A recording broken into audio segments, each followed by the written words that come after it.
ስለዚህ በዚህ መሃል ውስጥ እንግዲህ ልጄን ካየው በኋላ ይሄንን ልጅ መበቀል ነበር ዓላማዬ። ይሄንን ልጅ ማጥፋት። ወይኔ አለሽልኝ። ወይኔ እግዚአብሔር አምላክ ለዛ ደረሰሽ። ወይኔ ይሄ ልጅ ከመጣ በኋላ ሱሰኛ ነው። በጣም ሐሺሽ ያጨሳል፣ ጫት፣ ሲጋራ፣ ስራ አይሰራም። አምሽቶ ነው የሚመጣው። ትምህርቱን አቋርጧል። ብዙ ችግሮች ነበሩ። ዘላለም ላይ ጉዳት በደረሰበት ቀን ላይ እርስዎ ግቢ ሊገቡ ሲሉ የተፈጠሩ ግርግሮች፣ ጓጓታዎች ነበሩ። ምንድን ነበረ በትክክል ሀፕን ያደረገው? አባቴ ከቤት መውጣቱ ነው እኔ ላይ ያ ነገር እንዲደርስ ያደረገው ብዬ ነው ማስበው። ምክንያቱም በቃ ይመስለኛል የሆነ ሁሌ እያሰበ እያቀደ ከቤት ሰው የሚጠፋበትን ቀን ነበር ማለት ነው ሲጠብቅ የነበረው። ልጄን ለዚህ አደጋ የደረስኳት እኔ ነኝ። ምክንያቱም ይሄን ሱሰኛ ልጅ እህቱ ስታመጣው ለማስተማር ብላ ወደ ሱስ ሲገባ ማስወጣት ማባረር ሲገባኝ መጋቢት 17 አይቀርም። ምክንያቱም ይህ ዕድል የማይደገም ዕድል ስለሆነ ትንሣኤ ኤክስፖ መቼ ይጀምራል እያላችሁ እየጠበቃችሁ ለነበራችሁ ደንበኞቻችን እነሆ መጋቢት 17 ይጀምራል። በዚህ ኤክስፖም ለሚመጡ ደንበኞቻችን ግንባታቸው 80% የደረሱ ዘመናዊ አፓርትመንትና የንግድ ሱቆችን ከ55-45 የባንክ አማራጭ ጋር ከባለ 1 መኝታ እስከ ባለ 4 መኝታ ድረስ በ5% ቅድመ ክፍያ ከ30% ቅናሽ ጋር እንጠብቆታለን። በባዛሩ ላይ ከሚቀርቡ ሳይቶቻችን መካከል ቦሌ አትላስ፣ ለጋህር 22 እና ተክለ ሃይማኖት ይገኙበታል። ቀድመው ቦታ የያዙ። ለበለጠ መረጃና ለሳይት ጉብኝት በ0907 31 7874 ወይም በ0940 29 0463 ይደውሉ። ጊፍት ሪል ስቴት። በህይወት ያለው አባቴን ስላገኘሁት ደስ ብሎኛል። ግን ያን ሁሉ ዘመናት እስር ቤት ውስጥ ያሳለፈው በእኔ ምክንያት ነው ብዬ ነው ማስበውና አሁን ላይ ይቅርታውን ነው የምፈልገው። ከዛ በኋላ ግን ትልቁና የመጀመሪያው በጣም እጅግ ያጓጓኝ የልጄን አይን ማየት፣ እስር ቤት ውስጥ ስወጣ እንደ በህይወት አገኛታለሁ የሚለው ነገር ነው። ከእናቴ ዛቻ የአባቴን ህይወት አስበልጬ እሱ እንዳላደረገ ነግሬው ቢሆን ኖሮ ያ ሁሉ ነገር አይደርስበትም፣ አይፈጠርበትም ነበር። ከዛ በኋላ በስለት ወጋው፣ ወደቀ፣ ተጫጫህን። አምቡላንስ ጠራን። እኔም ለመጥራት ወጣው። አምቡላንስ ይዘን ወደ ሆስፒታል ወሰድን። በህይወት አይኗን ማየቴ ነው። ከዛ በኋላ እሷ ብዙ ችግር እሷም እንደኔ ብዙ ችግር ደርሶባታል። ምክንያቱን እንኳን እንዳትናገር ዝም በይ እየተባለች ታውቃላችሁ። በጣም ብዙ በመከራ ውስጥ ነበረች። ሲጀመር አሁን ይሄም አደጋና መድፈሩ የተከናወነው ገና ህፃኑና ነው። 11 ዓመት ነው። ብዙ መናገርም አችልም። አጎቴ ለኔ እንደ ታላቅ ወንድሜ ነበር። ማለት ያ ነገር ከመፈጠሩ በፊት እንደ ታላቅ ወንድሜ ነበር። የሚያደርጋቸው ነገሮች አካውኑ ሁሉ ነገሩ በቃ ለኔ ኖርማል መስሎ ነበር የሚታየኝ። ስለሱ ማንም አይናገራል። ማታ ሲመጣ እየዘፈነ ነው፣ እየጮኸ ነው። ጎረቤት ጠቅላላ እንቅልፍ መረበሽ ነው። ተው ብትለው አይሰማም። ከኔ ጋር ብዙ ጊዜ አንቧጋሮ ነው። ሰፈር አትረብሽ፣ የቤቲ ይበቃል፣ አይሰማም። እና እንደዛ ማለት በዛ ልክ ይጨክንብኛል ብዬ አንድም ቀን አስቤ አላውቅም። እዛን ቀንም እንግዲህ እኔ ወደ ስራ ሲሄድ ያው ውስጤ ይጠረጥራል። ምክንያቱም ያው ልጅ ነው፣ ሴት ልጅ ናት ስለምትሄድ ያው እንደ አባትነት ይሰማል። ወደ ስራ ሲሄድ ያንን እያሰላሰልኩ ነው የሄድኩት።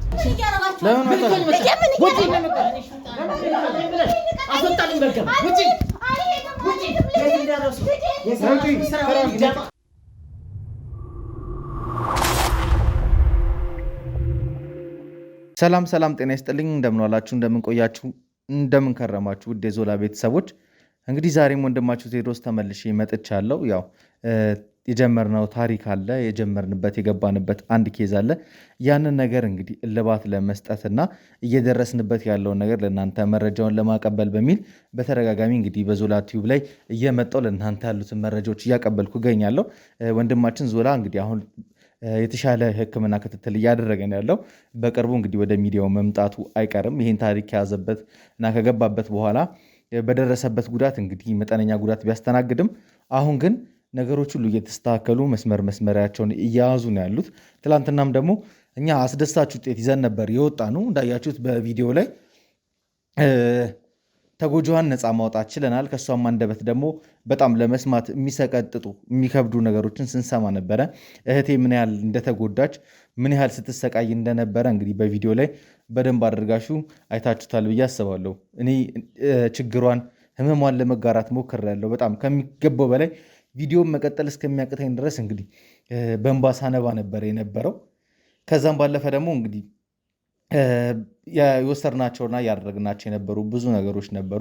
የህክምና ክትትልም ስለሚያስፈልጋት ሙሉ ቼክአፕ እንድታረግ አድርገናል። ከዛም ውጭ ደግሞ በሳይኮሎጂካሊ ትሪት የምትደረግበትን መንገዶች ስናስተካክል ነበር የነበረው። ዛሬ ደግሞ እንግዲህ ከጀመርኩት አይቀር ኬዙን በደንብ አድርጌ ነገሮችን እንትን ለማድረግ ሰፋ ለማድረግ እና እርቅም ደግሞ በቤተሰቡ መሀል ላይ ለመፍጠር ጥረት እያደረግኩ እገኛለሁ። ከልጅቷ አንደበት ደግሞ ያልሰማናቸው ሊነገሩን የሚገቡ አንዳንድ ነገሮች አሉ።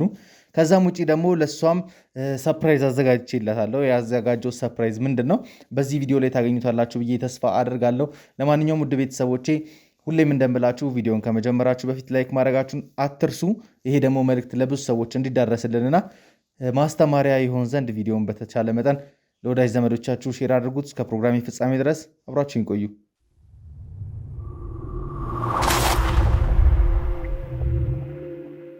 ልቀቂያት! እየሰማሽ ነው እንዴ? ትልቅ ሰው ነሽ ብዬ ነበር ሳከብርሽ ነበር።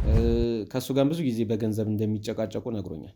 እና ያው ወንድሟን አሳልፋ ከምትሰጥ እሱን ብትሰጥ ይቀላታል። ለዚች ልጅ ምን አይነት መድኃኒት ነው የሚሰጧት? እሱን አይመለከትም ማለት አይመለከትም ማለት በቃ አይመለከትም። ማዘር ስነ ስርዓት ያዝ። ሐኪም ነው የሚመልሰው እንጂ አንተን አይመለከትም። ምን እንኳን የገባሁት ድርጅት ውስጥ ትንሽ ሙስና ነገር ሰርቼ በዛ ተይዤ ነው የገባሁት። ወንድሜ ላይ ጉዳት ያደረሰበት ያንቺ ወንድም ነው። ይኸውልሽ እየተቀያየራችሁ እየመጣሁ እኔን አታወነ። እውነታው እስከሚወጣ ድረስ ከዚህ ቤት አንወጣም። የሰማሽ ነው? ምን ቸገረኝ? ሳትወደግ አሁን እኔ ወንድምሽ የት እንዳለ እንድነግሪኝ እፈልጋለሁ። ስማ ሰውን እኮ ምንም የምታውቀው ነገር የለም። ከጀርባው ምን እንደሚፈጠር የምታውቀው ብታውቀውማ አታገባውም። ለምን ያንቀመረጠ? ለምን እስከዛሬ ያልደፈራትም? እሱ ከደፈረ ለምን እስከዛ ቀን ሳይደፍራት የዛ ቀን ደፈረ? በቅርርባችን ሰዓት ዳዊት ደጋግሞ ይነግረኝ ነበር ንጹህ እንደሆነ እና ፍርድ ቤትም ሲመላለስ ንጹህ ነኝ ነበር የሚል ፈልግ እንዲገለው ነበር የሚፈልግ። ምን ልትሆን ነው? ቆይስ ምን ልታረገኝ ነው አንተ? ትልቅ ሴትዮ ነሽ ብዬ ነው ያከበርኩሽ አለሽ። ስነ ስርዓት ይኖርሽ። እየሰማሽ ነው? እዚህ ወንጀለኛ የማንም ክፍታፍ እያመጣክ እየሰበሰብክ እዚህ ታሰድበኛለህ። አንቺ እኔን ከዛሬ በፊት አግኝተሽኝ ታውቂያለሽ? እኔ እንደውም አላውቅም። እኔን ከዛሬ በፊት ታግኝተሽኝ ታውቂያለሽ ወይ? ታናግረኝ አትችልም። ዳዊት የተያዘው ራሱ ስራ ቦታ ነው። ምን ይፈጠር ምን እንኳን የሚያውቀው ነገር አልነበረም። በቃ አባትየው ነበር በወቅቱ ስወጣ የለው ማዳር ነበር እኮ አባትየው ነበር። ግን አንቺ የሕክምና ባለሙያ እኮ ነሽ። የሕክምና ማስረጃም ማንጠተሻል። እሱ በልሲለው ይመጣል፣ በልሲለው ይቀራል። ጓደኞቹ ጋርም ሊያድር ለጥናት ምናምን ይቀራል። በወቅቱ የነበረው አባትየው ነው አልኩኝ። ጭራሽ ልጅ እንደፍርሃል ስትባል ባልነበርክበት እና እንደነገርኩ ዳዊትም እንደነገረኝ ከሆነ ይህንን ነገር ሊያደርግ የሚችል ብቸኛው ሰው በሰዓቱ ቤት ውስጥ የነበረው አጎትየው። ምንም የሚያሳስብሽ ነገር የለም። ከኔ ጋር ማውራት አለብሽ። ታማት ልጄ በቃ ልቀቃት ልጄን በቃ አታርፍም እንዴ? ወይ ማውራት እፈልጋለሁ። አሁን ዳዊት ቢታሰር እሷ ሞር ተጠቃሚ ናት። ለምን? በገንዘብም በምንም ቤቱ ኦሬዲ እሷ ይሆናል ማለት እኮ በቃ ብትችል ቢሞት እኮ ደስ ይላታል ውርሱንም ለመውረስ። ታዲያ ምን ላብላት? ምን ላጠጣት? የለመኑባት ነው የሚያበሏት። ማንስ ቤት ይጠብቃል? እየሰራሽ አታብይ። እያደረግሽ ያለሽውም እኮ ሲጀምር ወንድምሽ መግደል ነው። ከኔ ጋር አትነጋገር። አሁን ባላፍን አትፈት። የእናት አባት ልጅ እንግዲህ እሱን አሳልፋ ከምትሰጥ እሱኛውን ባለቤቷን መስጠት ትመርጥ። ምክንያቱም በሀሳብም አይግባቡም ከባሏ ጋር። ወንድምየው ሱሰኛ ነው፣ እሷም እንደዛው ነች። ገባ? ሴሰኛ ወንድም ምን ያላት እሷም ያው ነው ባህሪዋ። እንዴት እንደው ምን አይነት ህሊና እንደው ቢኖረው ነው ሰው ወንድም ከልጁ የሚበልጥበት? ሊያውም አጥፍቶ ምን አይነት ህሊና ነው እንደ ያለሽ? እሳቸው መወንጀል በላይ ባልሰሩት ወንጀል ከመጠየቅ ከመታሰሩ በላይ የሚያሳምማቸው የልጃቸው መጎዳት በደንብ አውቃለሁ። አብራርቶ ነግሮኛል ዳዊት። ስነ ስርዓት ይኖር።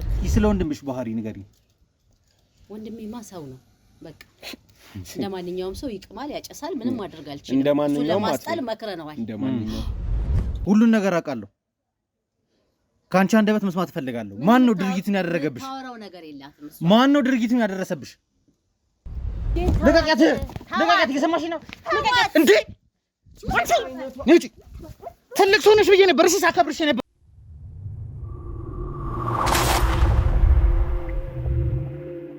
እንግዲህ ውድ ቤተሰቦቻችን ያው አሁን የምገኘው የዘላለም ስቱዲዮ ላይ ነው የምገኘው። አባታችንን ዛሬ እኔም እሳቸውን አንድ ሰርፕራይዝ ማድረግ የምፈልገው ነገር አለ፣ ማሳየት የምፈልገው ነገር አለና በዛ ጉዳይ ላይ ከእሳቸው ጋር ለማውራት ከኔ ጋርም ደግሞ ከዚህ በፊት አልተገናኙም እና ስላሉት አንዳንድ ነገሮች ከእሳቸው መጠየቅ የምፈልጋለሁ። ትላንትና እንግዲህ ጓደኛቸውን አግኝቼ ከጓደኛቸው አንዳንድ መረጃዎችን ስለእሳቸው ስቀበል ነበረ። እሳቸውም ደግሞ ማረሚያ ላይ በነበሩበት ሰዓት ላይ ከዚህ ሰውዬ ጋር ስለነበራቸው ቆይታም የተወሰነ ከእሳቸውም አንደበት መስማት ፈለግኩኝ። ከዛም ውጭ ደግሞ እስኪ አጎት ተብየው ወይ ወንድም ተብየው ይህንን ጥቃት ወይም የመድፈር ሙከራውን ያደረገው የደፈራትን ልጅ ስለሱም ደግሞ ከእሳቸው ጋር ያለውን ግንኙነት በደንብ አድርጎ ማጣራት ፈለግኩኝና ጋሼ እንግዲህ በመጀመሪያ ያው አክብረውኝ ስለመጡ ከልብ አድርጌ አመሰግናለሁ። ጋሼ እንግዲህ ባለፈው ቪዲዮ ላይ እንግዲህ በነበረው ሰዓት ላይ ወንድሜ ዘላለም ላይ የደረሰውን ጉዳት አይተዋል። እርሶም ደግሞ በዛ ልክ እርሶን ተረድቶ በሄደበት ሰዓት ላይ የደረሰበት ነገር ልቦት እንደነካው እየነገሩኝ ነበረ። ሲመጡም ደግሞ ዘላለምን ማየትና መጠየቅ እንደሚፈልጉ ገልጸውልኝ እንግዲህ የሚያስፈልገውን ፍተሻ ካካሄደን በኋላ እሱ ጋር ገብተው እንዲያዩት አድርጌያለሁ። እስኪ በእርሱ አንደበትም ኦዲየንስ እንዲሰማው ስለምፈልግ ዘላለም ያለበት የጤና ሁኔታ ምን ይመስላል? ጥሩ። ዘላለም አሁን ከደረሰበት ችግር እያገገመ ነው ያለው፣ እግዚአብሔር ይመስገን። ያው እንግዲህ በቅርቡ ወደ ስራው የሚመለስ ይመስለኛል። ጥሩ ሁኔታ ላይ ነው ያለው። እስኪ ጋሼ ምን እንደተሰማዎት ማወቅ እፈልጋለሁ። ልጆትን ለመጀመሪያ ጊዜ ባቀፉበት ሰዓት ላይ የተሰማዎትን ስሜት እስኪ መጋራት የምንችል ከሆነ ቢያስረዱን። ጥሩ። እንግዲህ ልጄን ያው እናትየዋ ትከለክለኝ ነበረ። አጋጣሚ እድሉን አግኝቼ ልጄን ሳያት ያው ለማመን አልቻልኩ። ለዛ ተጎሳቁላ እንደዛ ዊልቸር ላይ ሆና ሳይ ትንሽ ስሜት የተጎዳ የእስር ቤቱም ችግር አለ ከኋላ አልተቆጣጠርኩም ነበር። ግን እግዚአብሔር ይመስገን በጣም ደስ ብሎኛል በማየት። ነበር እስኪ እስር ቤት የነበረው ችግር? እስር ቤት ያው ከፍተኛ መከራ ነው ያየሁት፣ ከፍተኛ ችግር። ምክንያቱም አንደኛ ከገባውበት ታሪክ አኳያ ልጁን ደፍሮ የገባ ሲባል ያው ታውቃለህ፣ በጣም የገሰፈ ጸያፍነት ነው ያለው። መገደሉ አለ፣ መደብደቡ አለ። ባለፈው ለመግለጽ እንደሞከርኩ ይሄንን ሁሉ መከራ ሳልፍ ግን አንድ በጣም ምርጥ ጓደኛ ነበረኝ አውራሪስ የሚባል እና በቃ ያንን ሁሉ መከራ የቻልኩት በሱ እርዳታ ነው። ምግብ አሁን ሲመጣ የምግብ ችግር ያለ የተለያዩ ችግሮችን እሱ ራሱ እያስላከ በጣም ሲረዳኝ የነበረ መልካም ሰው፣ መልካም ጓደኛ የነበረ በጣም ብዙ እርዳታ ያደረገልኝ ማረሚያ ቤት እያለሁ። ከዛም ስወጣ ስፈታ ካለው ችግር አኳያ እሱ ጋር ነው ያረፍኩት እና በጣም የተባረከ ሰው እንጂ የእስር ቤቱን መከራ እንዲህ በቀላል የሚገለጽ አለም። ያየሁት ፈተና ብዙ ፈተናዎች አለው በማረሚያ ቤት። ከባድ ነው ያሉትን ነገሮች እናውቃለን። በተለይ ደግሞ እንደዚህ አይነት ሴንሲቲቭ የሆነ ኬዝ ተይዞ ሲገባ እዛ ጋር ሊደርስ የሚችለውን እንግልት፣ ዱላ እንደዚሁ መገመት ይቻላል። እስኪ ምን ይመስል ነበር የማረሚያ ቤት ህይወት? እርሱ ያስተዋሉት የተረዱት ነገር እስኪ ማረሚያ ምን ይመስላል? ማረሚያ ቤት እኔ ለጠላት አልመኝም። በቃ ማረሚያ ቤት ባይታይ ጥሩ ነው እላለሁ። ምክንያቱም ያለው ችግር ከፍተኛ ችግር ነው ያለው በሁሉም መስመር። እኔ በተለይ ያው ቅድም ለመግለጽ ደግሞ የእኔ ኬዝ ይለያል። ሁሉም የተለያየ ኬዝ ይዞ ነው የሚመጣው ማረሚያ ቤት። ነፍሰ ገዳዩ አለ፣ ደፍሮ የሚመጣው አለ፣ ገሎ በተለያየ ምክንያት የሚመጡ አሉ። የእኔ ግን ለየት የሚያደርገው ትንሽ ወጣ ያለ ነው። አባት ነኝ። ከአባትነት ከሚጠበቀው ውጭ ነው የተደረገው ድርጊት። ትንሽ አስጸያፊ ስለነበረ በጣም ከባድ ችግር ነበረ ማረሚያ ቤት ውስጥ ያለው። እንግዲህ ሁሉም ከፍተኛ ችግር አለ። በእርግጥ ምንድነው ከዚህ ጋር ተያይዞ ያው ይሄ ሁሉ ችግር እንዳለ ሆኖ ጠንካራ ጎን አለ የምለው የተለያዩ ሙያዎችን ይሰጡናል። የተለያዩ ሙያ ትማራለህ። አልጋ ስራ አለ፣ ሽመና አለ፣ ልብስ ስፌት አለ። በተለያዩ ሙያ ዘርፍ ተምረህ ትወጣለህ። አጋጣሚ እኔ በፈርኒቸር ስራ ሙያ ነበረ የሰለጠንኩት። እግዚአብሔር ይመስገን ይህን ሙያ ይዤ ወጥቻለሁ። ከአቶ አውራሪስ ጋርም በደንብ እየሰሩ እንደሆነና እዛም በነበሩበት ሰዓት ላይ የእሱን ፈለግ ተከትለው እንደገቡ ከዛ በኋላ እዛ ሲገቡ ብዙ ነገሮች እንደተለወጡና ራሶትንም ቢዚ የሚያደርጉበት መንገድ እንዳገኙ ከአቶ አውራሪስ ሰማ ነበረ። ከዛ በኋላ እንግዲህ እርሱ ቀድሞ እንደመውጣቱ መጠን የተወሰኑ ነገሮችን አደራጅቶ ከቤተሰብ ገንዘብ ተቀብሎ አብራችሁ የምትሰሩበትን መንገድ አመቻችቶ ነበር ሲጠብቁት የነበረው። እንዴት ነበር እስኪ እሱ የነገረኝ የነበረው ታሪክ? በተደጋጋሚም እየመጣ እንደሚጠይቆት ነበረ። በእርግጥ እሱ እንደሚለኝ ያደርግ ነበር እነዛን ነገሮች? አይ ስለ አውራሪስ መልካምነት ያው መግለጽ በጣም ይከብደኛል። ምክንያቱም ከወጣ በኋላ ራሱ አብረን ኖረን እሱ ነው ቀድሞ የወጣው። ከወጣ በኋላ ራሱ በየጊዜው እየተመላለሰ ምግብ በመያዝ ከሚያስፈልገኝን ነገር በሙሉ በቃ እዛ እየመጣ ይጠይቀኝ ነበር እየተመላለሰ። ከዛ በኋላ ምናልባት ከወጣ ብሎ እኔ ያው በፈርኒቸር ስራው ነው እዛ የሰለጠንኩት። አብረን ለመስራት ራሱ ብዙ ነገሮችን አመቻችቷል። ኢቭን ድርጅት ከፍቶ እሱ ሲወጣ ማረፊያ የለውም፣ እኔ ቤት ያርፋል፣ ስራም አብረን እንሰራለን ብሎ የተለያዩ መሳሪያዎችን አሟልቶ ነው የጠበቀኝ። እጅግ ከምነግር በላይ መልካም ሰው ነው። ስለዚህ አሁን ላይ ምንም እየተቸገሩ ያሉት ነገር የለም። ስራዎትን በአግባቡ እየሰሩ ነው። መኖሪያ ቤትም እንደተሰጡት እና እዛ ግቢ ላይ ቤትም አግኝተው እየኖሩ ነው እንደነበር እየነገረኝ የነበረው። ትላንትና አቶ አውራሪስን እንግዲህ ወስጄ ከባለቤቶች ጋር ለማገናኘት ሞክሬ ነበረ። እርስዎ ማረሚያ ቤት በነበሩበት ሰዓት ላይ ለእሱ የሚነግሩት የተለያዩ ታሪኮች እንዳለ ከባለቤቶች ጋር በተገናኘ ሲነግረኝ ነበረ። እስኪ ከእርሶ አንደበትም አንዳንድ ነገሮችን መስማት እፈልጋለሁ። በእርሶና በባለቤቱ መካከል ግጭትን ፈጥሮ ይህን ያህል ደረጃ ሊያደርሱት የቻለው ነገር ምንድን ነው?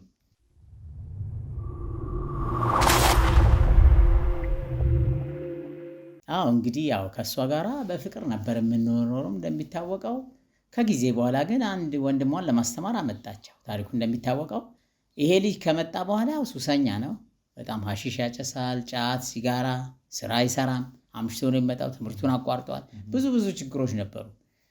ከዛ በኋላ እንደውም ይባስ ተብለው ልጄም እንደዛ ችግር ተፈጠረ፣ ተደፈረች በሐሰት። እኔም ከወንድሟ ጋራ በሐሰት መስክረውብኝ እስር ቤት ስማቀቅ ከረሙ። እስኪ ጋሼ ትንሽ መለስ በሉልኝና የዛን ቀን የተፈጠረውን ነገር በደንብ ማወቅ እፈልጋለሁ። ዘላለም ላይ ጉዳት በደረሰበት ቀን ላይ እርስዎ ግቢ ሊገቡ ሲሉ የተፈጠሩ ግርግሮች፣ ጓጓታዎች ነበሩ። ምንድን ነበረ በትክክል ሀፕን ያደረገው? ጥሩ እንግዲህ ያው በወቅቱ ያው እኔ ልጄን አፍቃኛለች፣ በጣም ጓጉቻለሁ አይኗን ለማየት። የልጄን አይን ለማየት አጠገቧ ቁጭ ብዬ እያለ የባለቤቴ ወንድም መጣ። ያው ደፋሪ ነው ተብሎ የምጠረጥረው እነሱ ባያምኑም እኔ የምጠረጥረው መጣ ድንገት። ከዛ በኋላ ከኔ ጋራ ትገባለህ አትገባም በሚል ተነጋገርን ኃይለ ቃል። ለመያዝም ስንሞክር አጋጣሚ ዘላለም በመሃል ገባ። እሱ ሲጠይቀው ያው እንደተፈጠረው አደጋ ደረሰበት። ምንድነው በማለት አምባጓሮ ትንሽ ሰፋ ያለ ነበረ። ከዛ በኋላ በስለት ወጋው፣ ወደቀ። ተጫጫህን፣ አምቡላንስ ጠራን። እኔም ለመጥራት ወጣው። አምቡላንስ ይዘን ሆስፒታል ወሰድ ነው። የተፈጠረው ችግር ይሄ ነበር በሰዓቱ። ጋሼ እርስዎ ምናልባት ይህን ያህል ዓመት በማረሚያ ቤት ሲቆዩ ልጆትም ማን እንደደፈረ ሲጠረጥሩ ነበረ። ከዛ ከወጡም በኋላ እንግዲህ አንደኛ መፍትሄ መልስ መስጠት የነበረቦት አንደኛ ስሞትን የማጥራት ስራ መስራት ነበረቦት። ከዛም በተጨማሪ ደግሞ ይህንን ጥቃት ያደረሰውን ሰው ለህግ አካል ማቅረብ መቻል ነበረቦት። እርስዎ ከዚህ አንጻር ምንድን ነበር ሲያደርጉ የነበረው? ማለት የተፈጠረው ነገር ተፈጥሯል፣ ልጄን ሁለተኛ ላያትም ብለው ደምድሞ ቁጭ ብለው ነበረ ወይስ ደግሞ ምን ነበር ለማድረግ የሚያስቡት በሰዓቱ? በመሰረቱ ያው ይሄ አደጋ ለማንኛውም ሰው ከባድ ነው አለም። ያው የልጅ መደፈር ማለት የስነ ልቦናም ጥቃት ነበረብኝ። ስለዚህ በጣም ተረባብሼ ነበር። እማያትም አልመሰለኝ። ስለዚህ እኔ አሁን ወደ ህግ ለመሄድ ገና አልተረጋጋውም። እኔ ራሴ ምንድነው ገና ከእስር ቤት መውጣቴ ነው። በዚህ ላይ እንግዲህ የልጄ ናፍቆት አለ። ልጄን በጤና አይኗን አያታለሁ ወይ የሚለው ነገር ነበር እንጂ ወደ ሌላ ወደ ህግ ምናምን ለመሄድ አላሰብኩም። ወደፊት ግን የግድ ነው፣ ስረጋጋ ግድ ነው። ይሄ እውነታ መውጣት አለበት። እኔ ባላደረግኩት ያው በሐሰት ተመስክሮብኝ ነው አለ የገባው። ስለዚህ ይሄንን እውነታ ጥርት አድርጌ ወደ ቀጣይ ወደ ህግ። ከህይወቶት ላይ ብዙ ዓመታት ነው የጎደሉት። 7 ዓመት ማለት በጣም ትልቅ ነው፣ ሊያውም ባላጠፉት ጥፋት። በዛ ላይ ደግሞ በጣም በሚያስጠላና በሚዘገንን ክስ ነው ወደ ማረሚያ ቤት የወረዱትና ይሄን ነገር አይምሮት ላይ የሚፈጥረው ብዙ ተጽዕኖ ይኖራል ብዬ አስባለሁ። በተለይ ከደረሰቦት እንግልትና መገፋት የተነሳ ብዙ ነገሮች ጥያቄ ሆኖበታል ብዬ አስባለሁ። አብዛኛው ሰው እንደውም እንደዚህ አይነት ጉዳይ ላይ ያለ ሰው ከማረሚያ ቤት እንደወጣ ለበቀል የሚያነሳሳው ብዙ ምክንያቶች አሉ፣ እንደዚህ አይነት ምክንያቶች አሉ። እርስዎ ግን ነገሮችን ረጋ ብለው ሊያዩበት የፈለጉበትን አንግል በደንብ እንዲያስረዱኝ ይፈልጋሉ።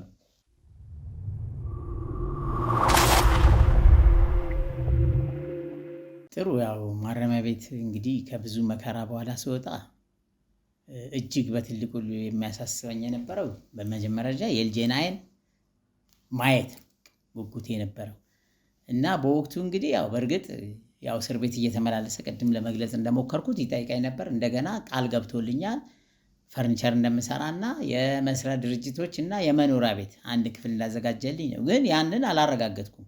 ስለዚህ በዚህ መሀል ውስጥ እንግዲህ ልጄን ካየው በኋላ ይህንን ልጅ መበቀል ነበር ዓላማዬ። ይህንን ልጅ ማጥፋት። ምክንያቱም ከልጅ በላይ ምን አለ? አንደኛ በሐሰት ነው ከእህቱ ጋራ መስክረው ይሄንን ሁሉ ዓመት 7 ዓመት ከእድሜ ላይ 7 ዓመት ተቀንሷል በመከራ ለዛውም በስንት ጭንቀት በስንት ችግር በእስር ቤት አሳለሁ። ሲወጣ በመጀመሪያ ደረጃ የልጄን አይን ካየ በኋላ በቀጣይ ይህንን ልጅ የበቀል እርምጃ ሊወስድበት ይሄ ነው በቃ። አዎ ደፋሪው ነው የደፈረ እሷ ነው በቃ። እርሶ እንዴት ይሄን ነገር እርግጠኛ ሊሆን ቻሉ? ከእርሷ አንደበት አልሰማኑም እና እንዴት ነው እርግጠኛ ሊሆኑ የቻሉት? የደፈራት የባለቤቶት ወንድም መሆኗን እንዴት ነው እርግጠኛ መሆን የቻሉት? ወይስ እርሶ እስር ቤት ከገቡ በኋላ የሰሙት ነገር አለ? በእርግጥ ይሄ ችግር የተፈጠረው እኮ እኔ ስራ የሄድኩ ቀን ነው። ስራ ወጣሁኝ፣ ልጁ ቤት ነበር ያለው በወቅቱ። እንግዲህ ያው በፊትም ለመግለጽ እንደሞከርኩት ይሄ ልጅ በጣም የምጠረጥረው ነው። እንደዚህ አይነት ነገር ያደርጋል ብለው ነበር የሚጠረጥሩት? በዚህ አይነት አልጠረጥም፣ ግን ሱሰኛ ነው። ምናልባት እንደው ያው እሱ ነው ሊሆን የሚችለው። ይሄ ችግር መቼም አባት የማይሆን እኔ እኮ የተፈረደብኝ ባለፈውም ለመግለጽ ሞክራለሁ። በተለያየ እሷ ሆስፒታል ውስጥ ነው የምትሰራው። የተለያዩ መረጃዎች ተቀነባብረው መጡና እኔን ለክስ አበቁ። ፍርድ ቤቱን ፈረደብኝ። ስለዚህ ከዚህ ልጅ ሌላ የሚመጣ ነገር የለም። ጋሼ እኔ ጥያቄ ዋናው ጥያቄ እርስዎ እንዴት እንደዛ ብለው ሊደመደሙ ቻሉ? ምናልባት ከእሱ ጋር የሚመጡ ሰዎች ወይ ደግሞ እሱ ከዚህ በፊትም እንደዚህ አይነት ነገር ለማድረግ ይሞክራል ነው ወይስ በቃ ጀስት ሱሰኛ ስለሆነ እና መጠጥ ስለሚጠጣ አምሽቶ ስለሚመጣ ይህንን ድርጊት አድርጎታል ብለው ደመደሙ? ጥሩ ሌላ ከእሱ ጋር የሚመጣ ሰው ቤት የለም። የሚመጣው ይሄው ልጅ ነው። ይሄው ልጅ ሱሰኛ ነው በወቅቱ። እኔም እሷም ስራ ብላ ያው የምትሄድበትም አይታወቅም። በወቅቱ ብቻዋን ጥለናት ሄደናል። እኔም ስራ ሄድ። ከዛ ነው ፖሊስ መጥቶ እኮ እጅን ትፈልጋለህ ወደ ህግ ብለው የወሰዱኝ። ከዛ በፊት እሱ እንደዚህ አይነት ድርጊት ማለት ሁለቱ ብቻቸውን ሆነው አባትም እናትም በሌለበት ጊዜ ቤት ውስጥ ጊዜ እንደዚህ የመቀመጥ ነገር የለም። እርሶ ስራ በሆኑበት ጊዜ እናትየዋም ወይ ስራ ወይ አዳሪ ሆናም ወይ ደግሞ ሆስፒታል ውስጥ ሆና ልጅ ቤት በምትሆንበት ሰዓት ላይ ይሄ ሰውዬ ቤት ውስጥ አይኖርም ነበር ወይ ነው ጥያቄ? አልፎ አልፎ ይኖራል። በፊት ያው እንደነገርኩ ለትምህርት ነው የመጣው። ለካ ትምህርቱንም አቋርጧል። ወደ ሱስ ጭልጥ ብሎ ገብቷል። ሱሱን ነው ሱስና ሱስ ነው። ስለዚህ ጠጥቶም አቅሞም ሲመጣ ቤት ነው የሚያርፈው። ቤት ደግሞ እኛ ስራ በምንሄድበት ጊዜ እሷና እሱ ብቻ ናቸው የሚሆኑት። ስለዚህ ሌላ ሰው እንዴት ሊመጣ ይችላል? ስለዚህ በዛ ተነሳስተው ነው እንግዲህ የበቀል እርምጃ ለመውሰድ ያሰቡት ማለት ነው። አሁን በቃ ከወንድምየው ሌላ በፍጹም ቤቴን አይደፍርም። ይቺን ልጅ በፍጹም የሚደፍር አይኖርም። ነገርኩህ። በእርግጥ እንደዚህ ለማለት እኔም ይከብደኛል። እንደ አባት እርሶ የሚሰሙትን ስሜት ያሳለፉትን የእስር ቤት ህይወት እኔ በደንብ በእርሱ ጫማ ሆኜ መረዳት አልችልም። ግን በቀል ትክክለኛ መፍትሄ ነው ብዬ ግን አላምንም። ምናልባት ጋሼ እኛም እንኳንም እዚህ ኬዝ ላይ ገባንበትና ነገሮችን ለማስተካከል ሞከርን። ይሄ ልጅ አንድ እርምጃ ቢወሰድበት የበቀል እርምጃ ቢወሰድበት ግልግል ነው ለሱ። ምንም እንትን የሚለው ነገር የለም፣ ይገላገላል። እርስዎ ግን ያሳለፉትን ህመም ያሳለፉትን ስቃይ ያውቁታል። ያንን ነገር ግን በእርሶ ቦታ ማረሚያ ገብቶ ወንድሜ ላይም ላደረሰው ነገር እዚች ልጅ ላይም ላደረሰው ጥቃት እያንዳንዷን ስቃይ እንዲቀምሳት ነው እኔ የምፈልገው። ትክክለኛ በቀልም ፍትህ ራሱ ሲፈርድበት ነው እንጂ እርስዎ ባሰቡት ልክ እሱ አግኝተውት ምናልባት እንዳሉኝ አካላዊ ጉዳት ሊያደርሱበት ወይም ደግሞ ሊገሉት ይችላሉ። ያ ግን ልጁ ላጠፋው ጥፋት ትክክለኛ ተገቢ እንትን አይደለም። እርስዎ የተሰቃዩትን ስቃይ ማየት መቻል አለበት፣ መማርም አለበት። ድጋሚ እንደዚህ አይነት ነገር ከማድረጉ በፊት እሱ ብቻ ሳይሆን ሌላው እንደዚህ የሚያስበም ሰው ካለ መማማሪያ እስከሚሆን ድረስ በደንብ መቀጣት መቻል አለበት። ጋሼ እኔ ሀሳቤ ማለት ነው አውቃለሁ ምን ያህል ነገር እንዳሳለፉ። ለማንኛውም ጋሼ ዛሬ እርሶን የፈለግኩበት አንድ ነገር አለኝ። ሰሞኑን እየሄድንበት የነበሩት ነገሮች አሉ፣ እርሶ የማያውቃቸው ብዙ ነገሮች አሉ። ለማህበረሰቡም ደግሞ ማሳየት የምፈልገው አንድ ነገር አለ። መጣሁ፣ ይጠብቁኝ።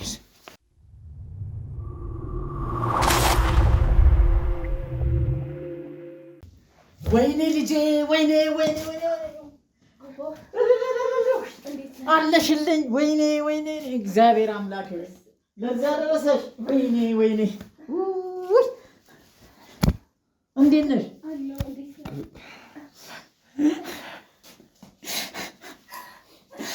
ወይኔ አቤት እግዚአብሔር፣ እንዴት ነሽልኝ? አቤት አምላክ እኮ ለዚህ በቃ ተሻላችሁኝ። ቁጭ በይ እስኪ።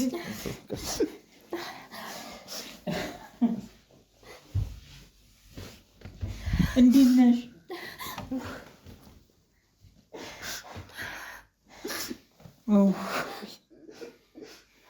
እግዚአብሔር ተመስገን።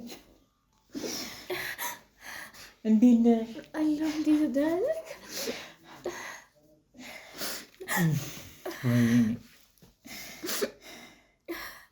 እንዴት ነሽ?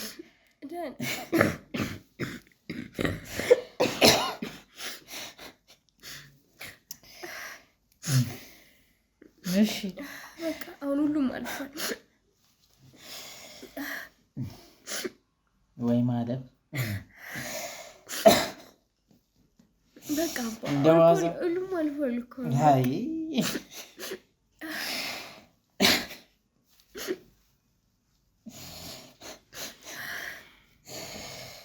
እንግዲህ ውድ ቤተሰቦቼ እንደምታዩት ትንሽ ለነሱ ጊዜ መስጠት እፈልጋለሁ። ስሜታቸውን እስከሚያረጋጉ ድረስ ለተወሰነ ሰዓት አባትና ልጅ እንግዲህ ረጅም ዓመት ሆናቸዋል ተነፋፍቀው ከኖሩና እርስ በርስ ያላቸውን ነገር ሲጨርሱ ድረስ ትንሽ ቪዲዮን ለማቆም እገደዳለሁ። ከዛ በኋላ ሲረጋጉልኝ ወደ ቪዲዮ የሚመለስ ይሆናል። እስከ ፕሮግራሚ ፍጻሜ በድጋሚ አብራችሁን ቆዩ።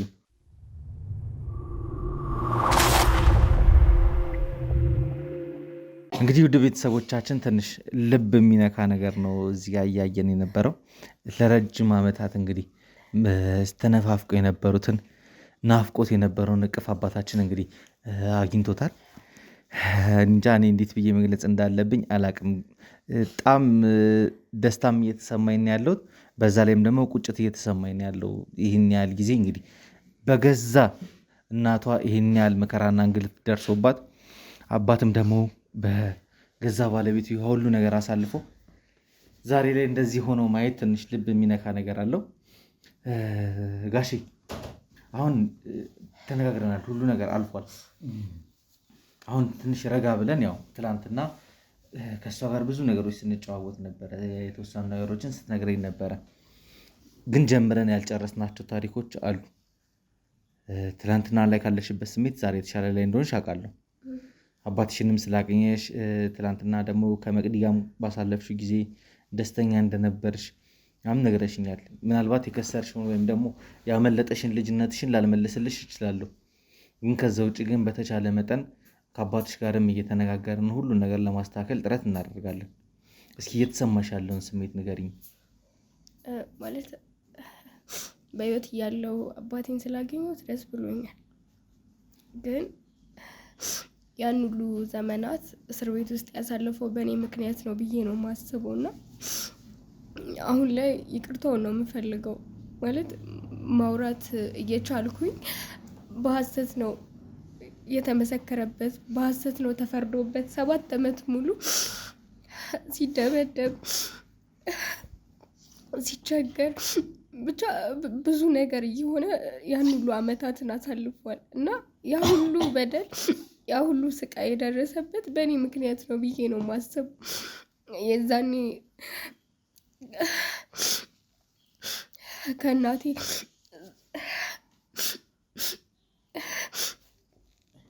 ከእናቴ ዛቻ የአባቴን ህይወት አስበልጬ እሱ እንዳላደረገ ነግሬው ቢሆን ኖሮ ያ ሁሉ ነገር አይደርስበትም፣ አይፈጠርበትም ነበር እና በቃ አሁን ላይ ይቅርታውን ብቻ ነው የምፈልገው።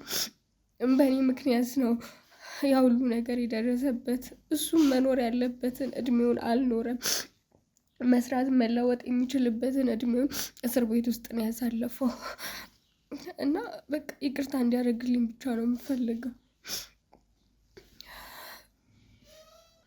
በእርግጥ አንቺም ገና ነበር እድሜሽ፣ በ11 ዓመትሽ ይህንን ነገሮች አገናዝቦ መናገር የምትችይበት እድሜ ላይ አልነበርሽም። ከዛም ውጪ ደግሞ ሊያደርሱብሽ የሚችሉትን ጥቃቶች፣ ጉዳቶች ስለምታስቢ ልጅም ስለሆንሽ ስለምትፈሪ ያን ነገር በሰዓቱ መናገር ትችያለሽ ብዬ አላስብም። አንቺም ደግሞ ተጠቂ ነሽ። አንቺ ላይ ነው ዋናው ጥፋትም ጥቃት የሚደረሰው። ያም ደግሞ ሊያሳድርብሽ የሚችለውን እንትን አውቃለሁ። ጭንቀት ውስጥ እንደምትሆኝ ስቲል አሁንም ከትራውማ ውስጥ እንደማትወጪ አውቃለሁ ብዙ ነገር እና አባታችንን በእርግጥ ያው ያለ ጥፋታቸው ያን ያህል ጊዜ መታሰራቸው ትንሽ ቢያስከፋም ዋናው ነገር ግን አሁን የደረስንበት ውጤት ላይ መድረሳችን ነው። አንቺም ደግሞ ተከፍቶብሽ በዛ እድሜሽ አገናዝበሽ አይ አባቴ አይደለም ይሄን ነገር ያደረገው እንትናን ያደረገው ብለሽ እሳቸውን ነፃ ማውጣት ትችያለሽ ብለው የሚያስበው አይመስለኝም። ጋሼ እስኪ ምን ይመስሉታል እርስዎ? ልጆት አሁን እንግዲህ እያቀረበች ያለችው እርስዎ ይቅርታ እንዲያደርጉላት ነው፣ እንደበደለችሁት ነው እየተሰማት ያለው። ስቲልም እስካሁን ድረስ ስትጨነቅ የነበረው አባቴን ያለ ጥፋቱ አስቀጣሁት ነው። እያመማትም እየሰቀጥጣትም የነበረው ከእሷ ጉዳት በላይ ሲያሳስባት የነበረው የእርስዎ መንገላታት ነው። ምንድን ነው እስኪ እርስዎ እየተሰሙት ያለው ነገር? እኔ በመጀመሪያ የሚሰማኝ ያው ልጄ በህይወት አይኗን ማየቴ ነው። ከዛ በኋላ እኮ እሷ እኮ ብዙ ችግር እሷም እኮ እንደኔ ብዙ ችግር ደርሶባታል። ምክንያቱን እንኳን እንዳትናገር ዝም በይ እየተባለች ታውቃላችሁ። በጣም ብዙ በመከራ ውስጥ ነበረች። ሲጀመር አሁን ይሄም አደጋና መድፈሩ የተከናወነው ገና ህፃን ሆና ነው። 11 ዓመት ነው። ብዙ መናገርም አትችልም። ልክ ነው አባቷ በግፍ መሆኑን ያው ውስጧ እያወቀም ስታሰላስል ብትኖርም መናገር አትችልም እነሱ ጋር። ይሄ ሁሉ ችግር ነበረባት። አሁን እኔማ ልጄ ምን ትበድለኛለች?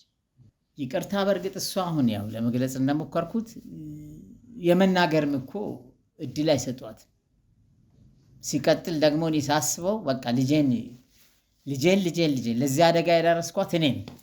ምክንያቱም ይሄን ሱሰኛ ልጅ እህቱ ስታመጣው ለማስተማር ብላ ወደ ሱስ ሲገባ ማስወጣት ማባረር ሲገባኝ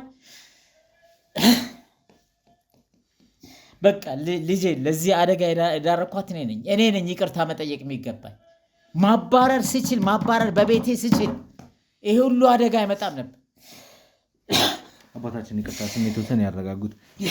እኔ ያው እንደዚህ እንድትከፉ እንድታስቡ ወደኋላ እንድትመለሱ ሳይሆን ማድረግ ስችል በቤቴ እኮ ነው የገባው። ይማር ተብሎ ይሄ ሁሉ አደጋ ለዘላለም ጋሼ የፈሰሰ ውሃ እኮ አይታፈስም። ኦልሬዲ ይሄ ነገር አልፏል እና ስላለፈ ነገር እያወራን እንዲናደዱ አልፈልግም።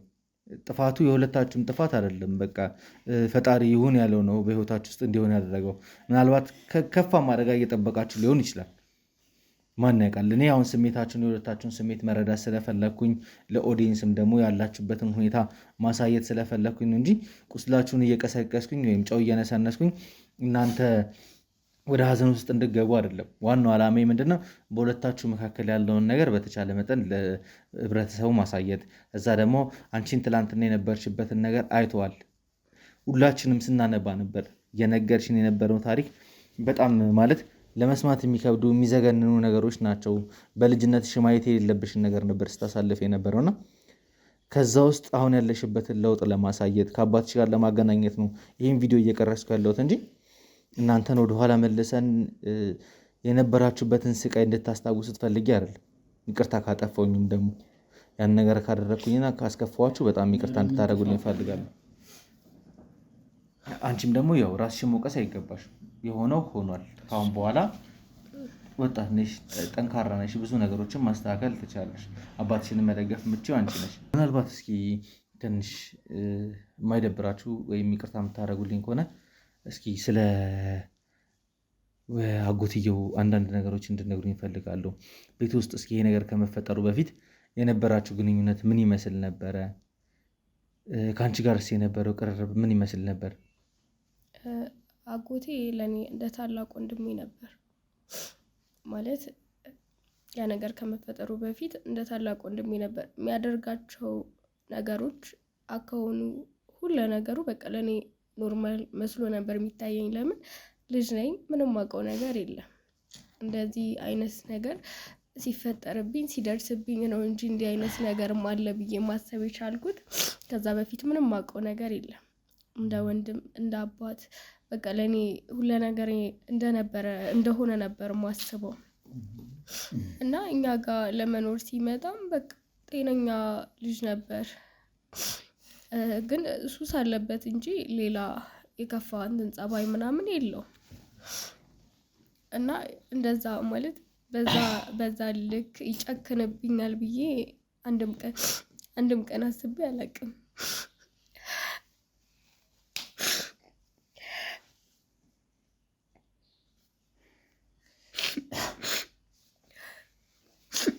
እንደ ታላቅ ወንድም ነበር የሚንከባከበኝ።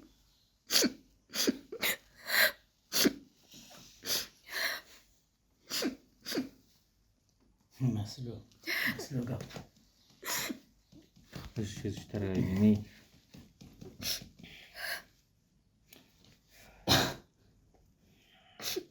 ስሜትሽን ለመረበሽ አይደለም ጥያቄ ያነሳው።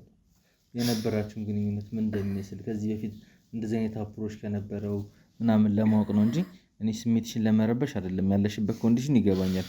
ትክክለኛም ተገቢም ጥያቄ አይደለም በዚህ ሰዓት እንደዚህ አይነት ነገሮችን ማንሳት። እሺ ጋሼ እሱ እስከሚያውቁት አንግል ደግሞ እንዲነግሩኝ እፈልጋለሁ። ከእርሱ ጋር የነበሩት መግባባት ምን ይመስል ነበር? ከእሱ ጋር ምን እነግርሃለሁ። ሲመጣማ እኮ ተማሪ ሆኖ ጨዋ ነው። ሲመጣ እኮ እህትየው ልታስተምረው ነው ያመጣችው። ልክ ነው። እሷም ወንድም ስለሌላት ያው እንደ ወንድምም ቤት ውስጥ ለተወሰነ ጊዜ በጸባይ ኖሯል ትምህርቱን ሲማር። ከዛ በኋላ እኮ ወደ ሱስ ሲገባ ነው ይሄ ሁሉ ጉድ የመጣው። ትምህርት ቤት እኔ ሄጄ ጠየቅኩ፣ ትምህርት ቤት እንደማይገባ ነገሩ። ከዛ በኋላ ሙሉ ጊዜውን የሚያሳልፈው ጫት፣ ሲጋራ፣ ሀሺሽ ሁሉ ጀምሯል። ከዛ በኋላ ነው እንግዲህ ይሄ ባህሪ የመጣው እንጂ በፊትማ ልታሰብ ነው የመጣችው። ያደረጉት ነገር የለም ይሄ ልጅ ከዛ ውስጥ እንዳይገባ ወይም ደግሞ ከገባ በኋላ ከዛ ውስጥም ለማውጣት ያው እንግዲህ ኦልሬዲ የባለቤቶት ወንድም እስከሆነ ድረስ የእርሶም ወንድም ነው። እርሶ ደግሞ በጣም ታላቅ እንደመሆኑት መጠን እንደ ልጅም እንደሚያዩት ነው የማስበው እና እሱን ገስጾ መክሮ ለመመለስ ከዚህ ነገር ውስጥ ለማውጣት ምንም የሚያደርጉት ጥረት የለም?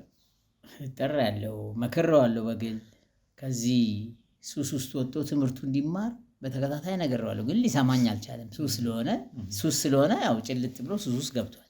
ትምህርቱን እንዳለ ትቶታል። ግን ጥሩ መግባባት ነበረ ከእናንተ ጋር? በፊትማ ይሄ ችግር ሳይፈጠር ወደ ሱስ ሳይገባ ጥሩ ልጅ ነበረ። እንደመጣ አካባቢ ነው። ከዛ በኋላ ነው ባህሩ የተለወጠው። ለባለቤቴም ነግሬያታለሁ። ይሄ ልጅ ኧረ የሚሆን ነገር አይደለም፣ የሚሆን ውስጥ አልገባም፣ ባህሪው ተቀይሯል፣ ወደ ሱስ ሳይገባ አይቀርም፣ ተከታታይ ብዬ ነግሬያታለሁ።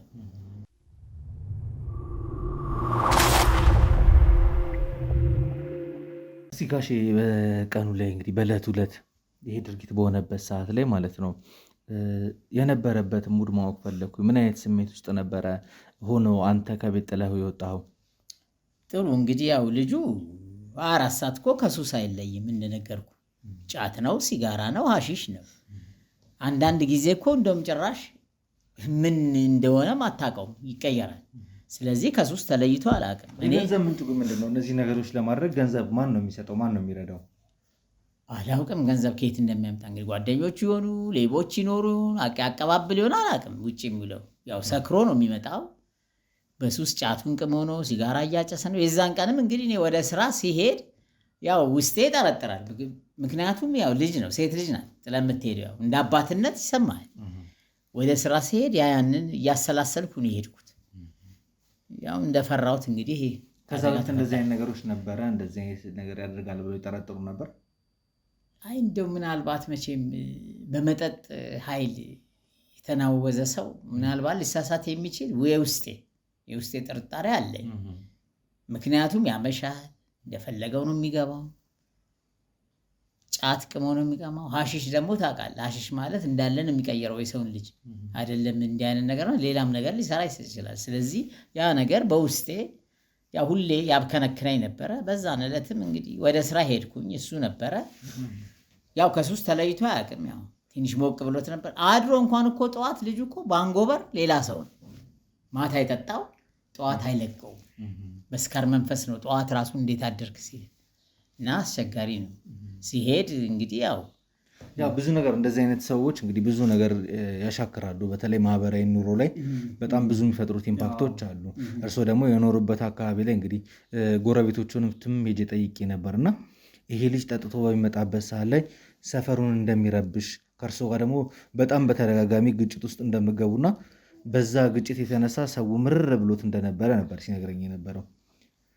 እነዛ ነገሮች እንዴት ነበር እያስማሙ እያስታረቁ እየኖሩ የነበሩት? መንደሩማ ስለሱ ማንም አይናገራለ። ማታ ማታ ሲመጣ እየዘፈነ ነው፣ እየጮኸ ነው። ጎረቤት ጠቅላላ እንቅልፍ መረበሽ ነው። ተው ብትለው አይሰማም። ከኔ ጋር ብዙ ጊዜ አምቧጋሮ ነው። ሰፈር አትረብሽ፣ የቤት ይበቃል። አይሰማም። እኔ ደከመኝ አልኩ አልሆነም። ያው እና ሲመጣ ሁል ጊዜ ሰፈር ይጮሃል፣ ይረብሻል። አምሽቶ ስለሚመጣ በር ሲንኳኳ የውጭው በር ጎረቤቶችን በጣም ይረብሻል። ሁል ጊዜ ጥል ነው። ከኔ ጋር ሰላም የለም።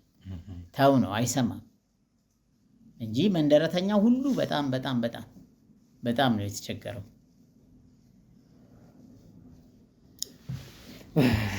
ካላስቸገርኩሽ ከአንቺ አንደበት ደግሞ በቀኑ የነበረበትን ስሜት ብገልጽልኝ የማንጸባረቅ ብቻ ደስ ይለኛል። ምክንያቱም ስለ ልጁ በደንብ ማወቅ እንፈልጋለን እና ልጁንም ለህግ አካል አሳልፎ ለመስጠት ወንድሜ ላይ የሚያደረሰውን ቅጣት በተለይ አንቺ ላይ የደረሰው ደግሞ ድርጊት በጣም ብዙ ነገር ልጅነትሽን የቀማሽ ሰው ነው እና መረጃዎች ያስፈልጉኛል። ምናልባት ስሜትሽን የማይረብሸው ከሆነ እባክሽ የተወሰነ ነገር ብታጋሪኝ ደስ ይለኛል። ማለት ምን አይነት ሁኔታ ውስጥ እንደነበረ አሁን ላይ ሙሉ በሙሉ አላስታውስም፣ ግን ይመስለኛል ጠጥቶ ነበር። ማለት አባቴ እንዳለው ነው፣ ሁሌ ይጠጣል። መጠጣት ስለሱ የዛን ቀን የመጀመሪያው አይደለም። ሁሌ ይጠጣል፣ ይሰክራል፣ ሱሰኛ ነው። ግን የዛን ቀን ማለት ከዛ በፊት ጠጥቶ ሰክሮ ምናምን ሲመጣ ከነበረው ሙድ ውጪ የተለየ ነገር አላየውበትም። የዛን ቀንም ተመሳሳይ ባህሪ ነበረበት ይመስለኛል። አባቴ ከቤት መውጣቱ ነው እኔ ላይ ያ ነገር እንዲደርስ ያደረገው ብዬ ነው ማስበው። ምክንያቱም በቃ ይመስለኛል የሆነ ሁሌ እያሰበ እያቀደ ከቤት ሰው የሚጠፋበትን ቀን ነበር ማለት ነው ሲጠብቅ የነበረው። እንደዛ ነው እንጂ የተለየ የምለው ነገር እኔ እንጃ። እኔ ማስታወሻ ነገር በተለያየ ቀን ለብቻቸው ሆናችሁ ታውቃላችሁ አይደል? እንደዚህ አይነት ሙከራዎች ነበሩ? አይ ጭራሽ በጭራሽ። እሱ እኔን አዝሎኝ ከማጫወት አብረን በቃ እንደ ሕፃን እንደ ልጅ ሆኖ ነው ከኔ ጋር አብሮ የሚጫወተው። ከመጫወት እኔን ያጫወተኛል፣ አብረን እንጫወታለን። ከዛ የዘለለ ሌላ ነገር የለም። እስከዛች ቀን ድረስ ሌላ ነገር ምንም ተፈጥሮ አያውቅም። ብዙ ጊዜ አብረን እንሆናለን። እናቴም ወደ ስራ ስትሄድ አባዬ ስራ ከሆነ በቃ ካጎትሽ ጋር ሁኚ፣ ካጎትሽ ጋር ተጫውቺ ምናምን ብላ ነው እሱ ጋር አስቀምጣ የምትሄደው። ግን በቃ ያን ሁሉ ጊዜ አብረን ስናሳልፍ አንድም ቀን በክፉ አይን አይቶኝ አያውቅም። አንድም ቀን ተቆጥቶኝ አያውቅም። ግን የዛን ቀን ምን ሆኖ ምን ነክቶት እንደሆነ አላውቅም። እያደባ ነበር ማለት ነው። እኛ በማን እያደባ እኛ ሳንኖር ያናል።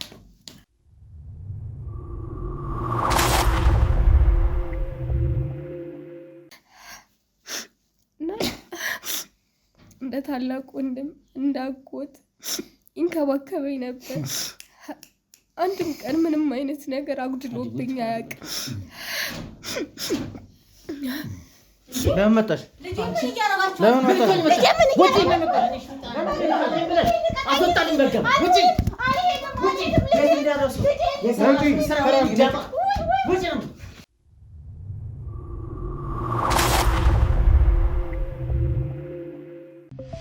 መጋቢት 17 አይቀርም።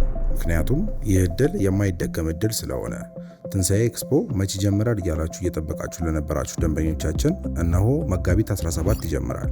በዚህ ኤክስፖም ለሚመጡ ደንበኞቻችን ግንባታቸው 80% የደረሱ ዘመናዊ አፓርትመንትና የንግድ ሱቆችን ከ55-45 የባንክ አማራጭ ጋር ከባለ 1 መኝታ እስከ ባለ 4 መኝታ ድረስ በ5% ቅድመ ክፍያ ከ30% ቅናሽ ጋር እንጠብቆታለን። በባዛሩ ላይ ከሚቀርቡ ሳይቶቻችን መካከል ቦሌ አትላስ፣ ለገሃር 22 እና ተክለ ሃይማኖት ይገኙበታል። ቀድመው ቦታ የያዙ። ለበለጠ መረጃና ለሳይት ጉብኝት በ0907 31 7874 ወይም በ0940 29 04 63 ይደውሉ። ጊፍት ሪል ስቴት